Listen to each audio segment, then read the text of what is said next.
جدوجہد کرنی پڑتی جیسے آپ اور دوسرے کاموں کے لیے کرتے ہیں.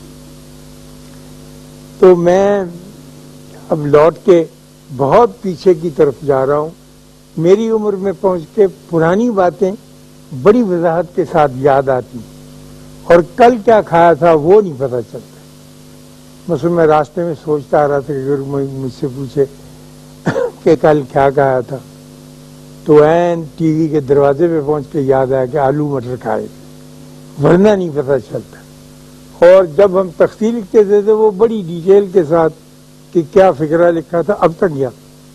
تو میرا گاؤں نہیں وہ بلکہ ایک قصبہ تھا ایک بڑا، اس کی آبادی کافی کوئی 25,000 کے قریب تھی. تو وہاں ہم رہتے تھے، لیکن وہ 25,000 کا قصبہ جنوری کے مہینے میں 10 تاریخ کے بعد 3 لاکھ کا قصبہ بن جاتا تھا. وہاں ایک میلہ لگتا تھا، اسے ہم ماگی کا میلہ کہتے تھے، جو 10 11 12 13 14 15.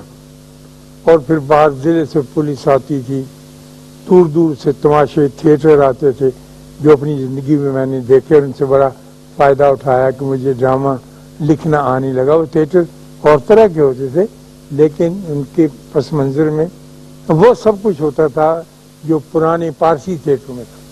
تو اس میں 2 بہت بڑے سرکس آیا کرتے تھے اور میں چونکہ چھوٹا تھا، 5 سال کی عمر تھی، میرا سرکس میں زیادہ دھیان تھا، جانوروں کے ساتھ وابستگی ہوتی. تو ایک رکما بائی گرینڈ سرکس تھا. ایک رکما بائی بنگال کی عورت، وہ رنگ ماسٹر تھی اور مالک بھی تھی اپنے سرکس کی، اور اتنا بڑا جوڑا کر کے اور +4 پہن کے اور پاؤں میں چمڑے کے جوتے اور وردی اور ہاتھ میں اس کے ہینٹر ہوتا تھا.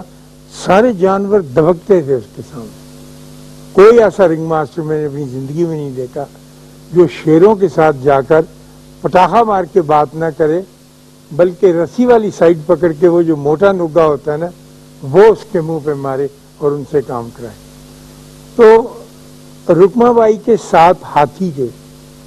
تو ایک ہاتھی کو 7 ٹن کا اونچا بڑا، میں بہادری کے ساتھ اس کے سامنے کھڑا تو ہو گیا دیکھنے کے لیے، لیکن جب وہ ہاتھی جھولا اور آگے کو اس نے اپنا آواز تو پھر میں ڈر گیا اور بہت دور کافی بھاگ گیا. تو میرے والد نے کہا جو وہاں میرے ساتھ تھے اور وہ اس کا ہاتھی کا ٹیمپریچر لینے آئے تھے، ان کا ہی واز اے ویٹ ڈاکٹر. اس زمانے میں 1870 کے وہ تھے ڈاکٹر، جب یہاں پر ویٹنری کالج تھا اور میو اسکول آف میڈیسن تھا. تو وہ بڑی عزت انگریز بھی دیتا تھا کہ یہ آپ ویٹنری ڈاکٹر.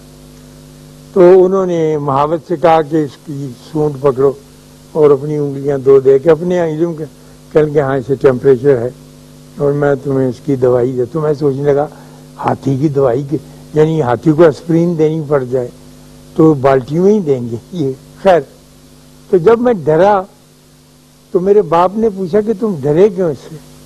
میں نے کہا میں ڈرا اس لیے ابو کہ یہ جس کیلے کے ساتھ باندھا گیا ہے وہ بڑا کمزور ہے اور میرا خیال ہے زمین میں 1.5 فٹ سے زیادہ گہرا نہیں ہے. یہ اگر زور دے اور جو پچھلے پاؤں میں اس کے سنگل ڈالی ہوں تو یہ اسے اکھاڑ پھینکے. تو میرے والد نے کہا یہ ایسا کر نہیں سکتا کیونکہ یہ کیلے کے ساتھ نہیں بندھا ہوا، یہ اس خیال کے ساتھ بندھا ہوا ہے کہ کیلا مضبوط ہے. اگر یہ اپنے خیال میں تبدیلی لائے تو پھر البتہ ڈاکٹر صاحب وہ یقیناً اس کو اکھاڑے گا. میں نے کہا ابا یہ کرتے کیسے؟ نے کہا کہ جب یہ چھوٹا تھا تو اس کو اس کیلے کے ساتھ باندھا گیا، اس نے پورا زور لگایا، پوری طاقت آزمائی کی لیکن نہیں اکھاڑ سکا. اس جدوجہد میں اس کے تقریباً 5 6 7 مہینے گزرے.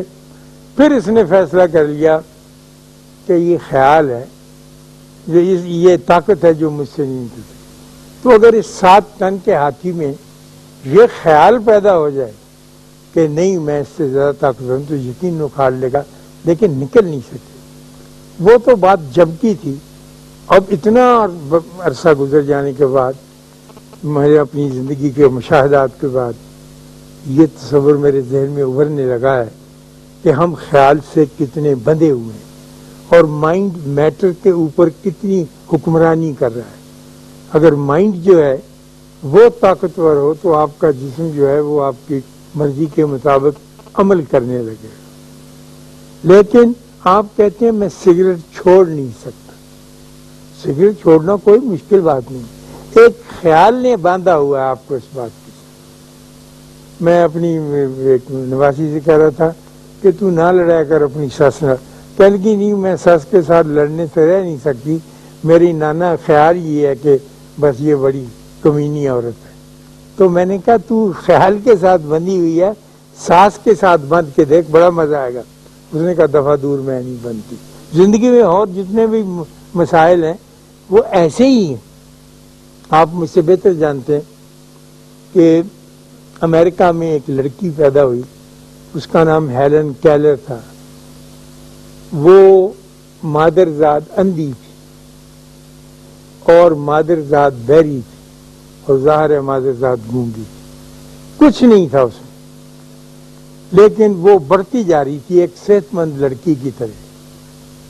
اور یہ ٹیچرز اس پہ توجہ دیں, اور بہت عجیب و غریب کیس تھا. اس نے یہ تہیہ کیا کہ میں تعلیم حاصل کروں گی. وہ اپنے آپ کو اپنی ذات کو اس کیلے کے ساتھ نہیں باندھا, اور اب وہ نہ تو بیان کر سکتی ہے کہ میں پڑھنا چاہتی ہوں, نہ وہ دیکھ کے بتا سکتی ہے کہ میں یہ, اور بیٹھی ہوئی ہے. لیکن اس کے اندر یہ طلب پیدا ہوئی, اور وہ طلب اتنی شدید ہوئی کہ ایک اس کی سہیلی کی خالہ تھی, اس کو اس نے پکڑ کے اس کا بازو, یہ فور آرم جسے کہتے ہیں بین, اس طرح سے دبایا کہ اس خالہ نے محسوس کیا کہ یہ مجھ سے کچھ کہنا چاہیے. پھر ان دونوں نے بڑی مدت کے بعد زور لگا کر ایک لینگویج ڈیولپ کی جو وہ اس کے بدن کو دبا کر بیان کرتی تھی اور وہ سمجھتی تھی. جس سے یہ گرگٹ تار نہیں آتی تھی ایسی سے, جیسے اب آپ کرتے ہیں ٹائپ چیٹ کرتے ہیں تو سگنل ہی آتا ہے. تو اس نے وہ کر لی بات, اور پھر اس نے کہا کہ مجھے فلاں کتاب رابنسن کروسو کی کہ یہ مجھے بتاؤ. اب وہ اس کو بتا رہی ہے. اب شپ کا لفظ آیا, شپ کا تصور کہ شپ کیا ہوتا ہے اس کو تو پتہ ہی نہیں کہ جہاز کیا ہوگا, آبی جہاز. اس کی اس نے کہا وہ سمندر میں چلتے, اس کو سمندر کا بھی کوئی تصور نہیں. لیکن اس نے کہا کہ میں جانوں گی ضرور اور چلوں گی ضرور, اور میرا خیال مجھ پر حاوی نہیں ہوگا, میں اسے ہونے نہیں دوں گی اس خیال کو. چنانچہ خواتین و حضرات, اس لڑکی نے سارا وقت اور ساری توجہ اپنے مائنڈ کے ساتھ جدوجہد کرنے میں گزار دی, اور اس مائنڈ کو حکم دیا کہ میرے بدن پر اپنے آپ کو اپلائی کر اور مجھے وہ علم عطا کر جو علم دوسرے لوگ اپنی جسمانی ساخت پوری ہونے کی وجہ سے حاصل کرتے ہیں. چنانچہ اس نے کیا اور 5 کتابیں اس نے لکھی. وہ یہاں لاہور بھی تشریف آئی تھی پاکستان بننے کے بعد, اور ہم بڑی عقیدت کے ساتھ اسے ملنے گئے تھے, اور کھٹ کھٹ کر جواب بول نہیں سکتی تھی, لیکن بعد اس نے پکڑا دو, اور بہت سی خواتین ٹرین کرنی تھی, ٹیچرز جن کے ساتھ وہ بات کرتے. وہ اپنی آٹو بایوگرافی میں ایک مولانا صاحب کمال کی بات لکھتی ہے کہ دیکھو میں بہت خوش ہوں کہ میرے خدا نے میرے اوپر بڑا کرم کیا ہے.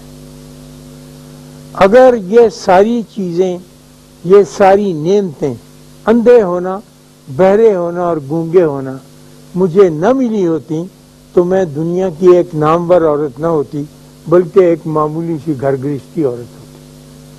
تو اللہ کی نعمت کے کیا کیا روپ ہیں اس کا اندازہ نہیں لگایا جا سکتا. اور شاباش ہے اس بیوی کے جس نے اسے نعمت کہہ کے پکارا اور کہا کہ جو مجھے اللہ نے عطا کیا ہے وہ میں اس کو مانتی ہوں اور تسلیم کرتی ہوں. تو جب آپ کو خیال پکڑ لیتا ہے اور آپ اس کے تابع ہو جاتے ہیں, کبھی کبھی میں جو اکثر کیا کرتا ہوں کہ بیٹھ کر جب وقت ملے تو ضرور غور کیا کیجئے کہ آیا مجھ کو کسی کیلے نے یا سنگل نے پکڑا ہوا ہے یا کسی خیال نے پکڑا ہوا ہے. جب یہ بات آپ کی ذہن میں آ جائے گی آپ بڑی آسانی سے اپنا مسئلہ خود حل کر لیں. اب میں آپ کو میرے ذہن میں ابھی آئی ڈاکٹر صاحب کو دیکھ کے یہاں تشریف رکھتے ہیں کہ خیال کی طاقت کتنی بڑی طاقت